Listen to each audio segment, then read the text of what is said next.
7 pounds, 3 ounces.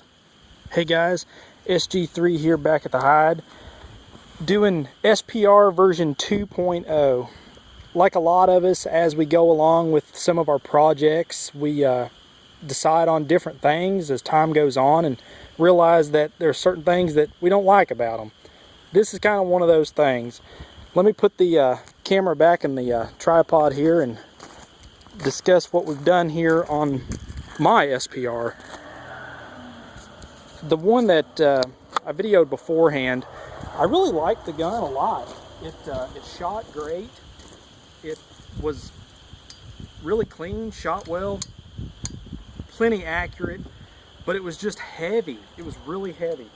That kind of, to me, somewhat defeated the purpose of the whole SPR concept for me.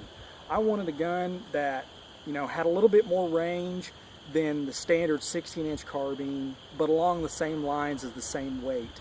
That was one of the problems I was running into, because most of the SPR barrels you see, they're really thick, they add a lot of weight to the rifle. Now granted, if you're just standing around in stationary positions, it's not going to matter much, but for me, I wanted something that was more of a somewhat of a battle type rifle, I guess, that you could pick up, carry around all day, and it wouldn't weigh you down. This right here is kind of my 2.0 concept, going back from my first SPR video.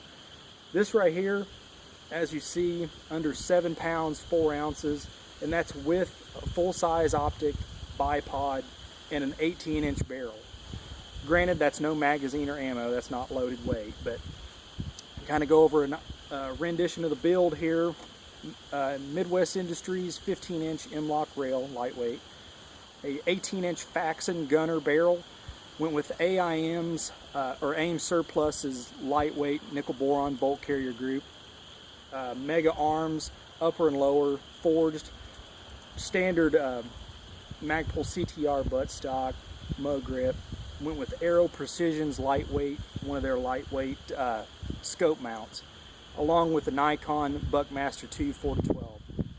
This kind of gives you what I would consider kind of maybe an honest best of both worlds, in my opinion. Not everybody's going to agree with it, and that's fine. But this gives you a little bit more magnification than you normally have in your standard carbine, allowing you to reach out to 200 or 300 yards, a little easier than what you would normally with your red dot standard run and gun carbine, I guess, like I have. But I've noticed that the 4-12 seems to be a really good mix of compactness in the scope, lightweight. It's not ridiculously huge. It's not going to weigh the rifle down. This one here, I wanted something that was able to give me roughly MOA accuracy out to 300 yards, and this one it's right in that ballpark. We'll take a few shots here. I'll let you guys see how it shoots. We'll see if we can maybe get some good groups, and maybe see if you guys can hear the steel swinging down at the 300-yard line. Get our ears on and see here. Just going to do some informal 3-shot groups of just some stuff I had in the reloading room. Just some steel match we like to use. Stuff shoots good. It's hard to find, but we'll just take a few groups here and just let you guys see how it shoots. For a trigger, I went with CMC's 3.5 pound single stage flat blade. Love the trigger, works really well. Let's see what we can do.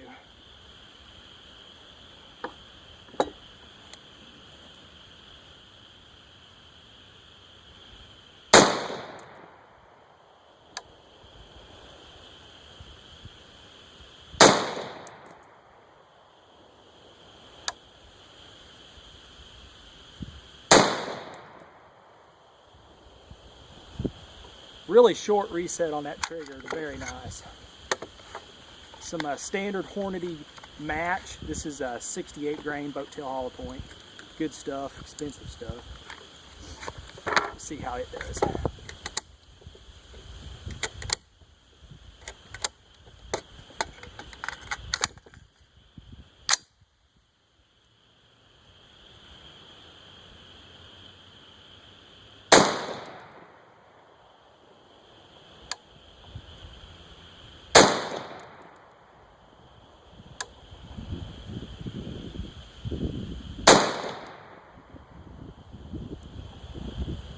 not bad.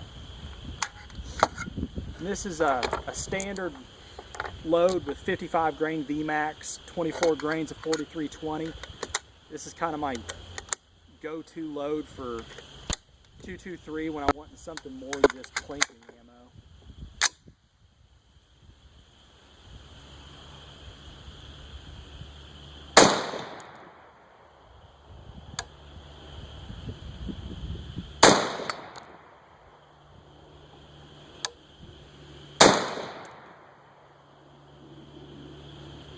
Alright,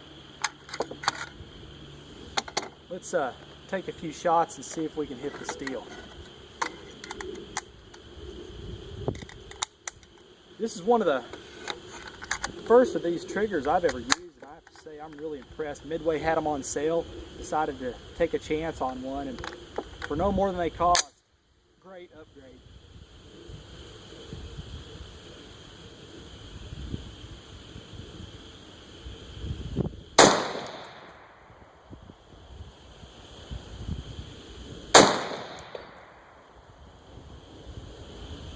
All right, let's take a walk down and check out our target. As I mentioned, one of the things as you kind of go along, as you start doing different rifle builds, you kind of run into different things as far as that you don't really like after you end up getting it done, or it doesn't perform the way that you want it to, or whatever the case may be. And even though the last SPR that I did, I really liked it. It was a great rifle, shot great.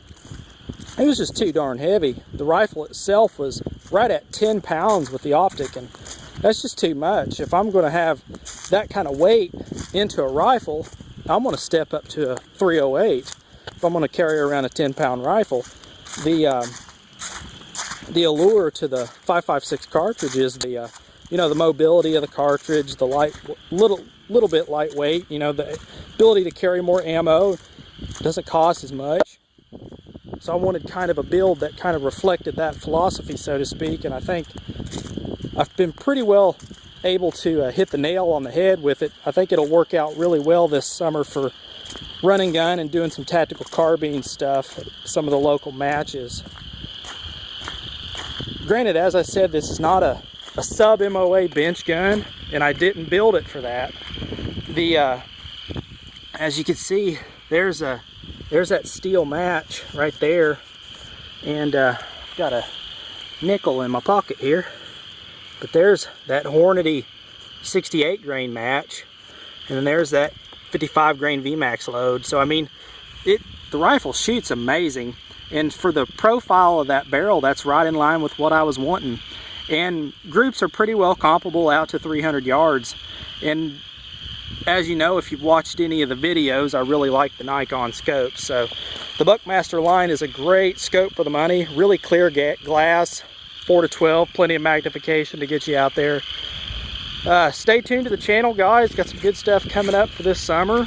Appreciate all the views and all the subscriptions, as always. If you got any questions, feel free to give me a shout.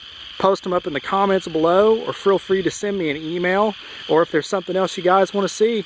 Appreciate you guys watching. Thanks. Bye.